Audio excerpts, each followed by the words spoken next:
प्रथम राष्ट्रपति राजेंद्र प्रसाद के बारे में आज आप लोगों को बिट्टू सर बतलाएंगे। आज हम लोग भारत के प्रथम राष्ट्रपति देश रत्न डॉक्टर राजेंद्र प्रसाद के बारे में चर्चा करेंगे। डॉक्टर राजेंद्र प्रसाद बिहार के महान स्वतंत्रता सेनानी और राजनेता थे और वे बहुत ही प्रतिभाशाली और कुशाग्र बुद्धि के नेता थे। आज उसके जीवनी के बारे में विस्तार से जानेंगे।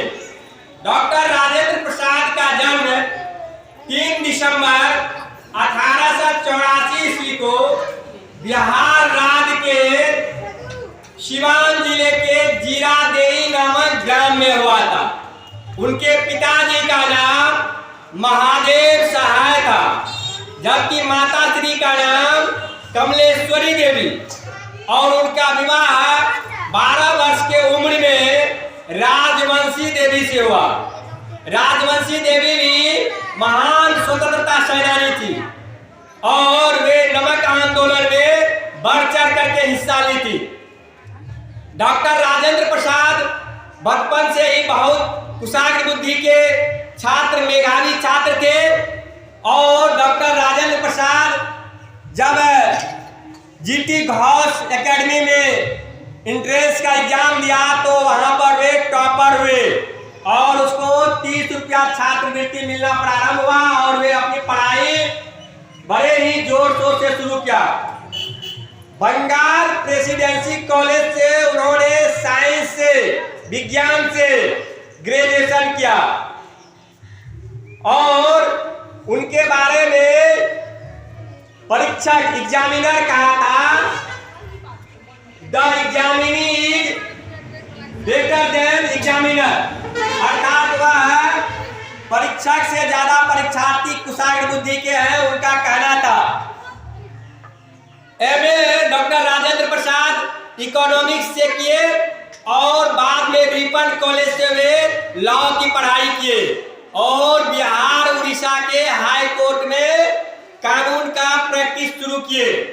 डॉक्टर राजेंद्र प्रसाद मुजफ्फरपुर कॉलेज में प्रिंसिपल भी बने, परंतु उनका मन देश के सेवा में था और वे इतना भर से संतुष्ट नहीं हो रहे थे। तब उन्होंने गांधी जी के चंपारण आंदोलन में राजकुमार शुक्ल के प्रेरणा से भाग लिया और चंपारण के नील किसान को राहत दिलाई, दिनकटिया पद्धति को समाप्त करवा करके गांधी जी के साथ में आंदोलन को सफल बना करके। डॉक्टर राजेंद्र प्रसाद 1919 के जालियांवाला बाग से बहुत दुखी हुए और वे कलकत्ता के सेनेटरी पद को छोड़ करके, कलकत्ता विश्वविद्यालय के सेनेटरी पद को छोड़ करके असहयोग आंदोलन में कूद पड़े। असहयोग आंदोलन में बढ़ चढ़ करके हिस्सा लिए। उसके उपरांत उन्होंने बिहार विद्यापीठ के फाउंडर मेंबर में से थे और वहां का वे प्रिंसिपल भी बने। डॉक्टर राजेंद्र प्रसाद 1930 के नमक आंदोलन में बढ़ चढ़ कर हिस्सा लिए, उसमें भी वे जेल गए। 1942 के भारत छोड़ो आंदोलन में भी हिस्सा लिए, जिसके वजह से अंग्रेज उसे जेल का सजा दिया। और डॉक्टर राजेंद्र प्रसाद 1934 ईस्वी में भारतीय राष्ट्रीय कांग्रेस का अध्यक्ष बने। 1938 में जब सुभाष चंद्र बोस त्रिपुरी अध्यक्ष कांग्रेस का बने थे तो गांधी जी उससे काफी नाराज हो गए थे और पट्टा भी सीतारामैया जो कि गांधी जी के कैंडिडेट थे, वह सुभाष चंद्र बोस से हार गए थे, जिस वजह से गांधी जी काफी दुखी हुए थे। तो लास्ट में सुभाष चंद्र बोस को इस्तीफा देना पड़ा था। तो सुभाष चंद्र बोस के इस्तीफा के उपरांत अस्थायी अध्यक्ष डॉक्टर राजेंद्र प्रसाद ही बने थे। डॉक्टर राजेंद्र प्रसाद भारतीय संविधान सभा के अस्थायी अध्यक्ष बने। डॉक्टर राजेंद्र प्रसाद संविधान के निर्माण में महत्वपूर्ण भूमिका निभाए। वे अंतरिम सरकार में कृषि मंत्री, कृषि और खाद्य मंत्री बने थे।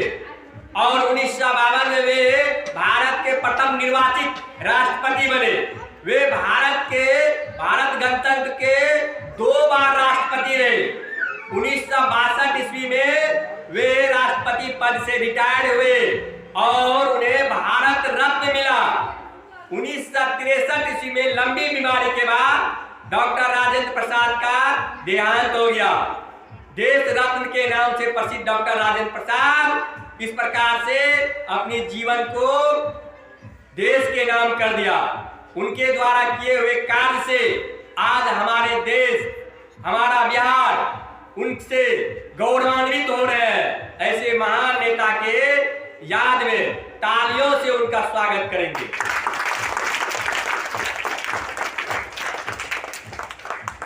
धन्यवाद।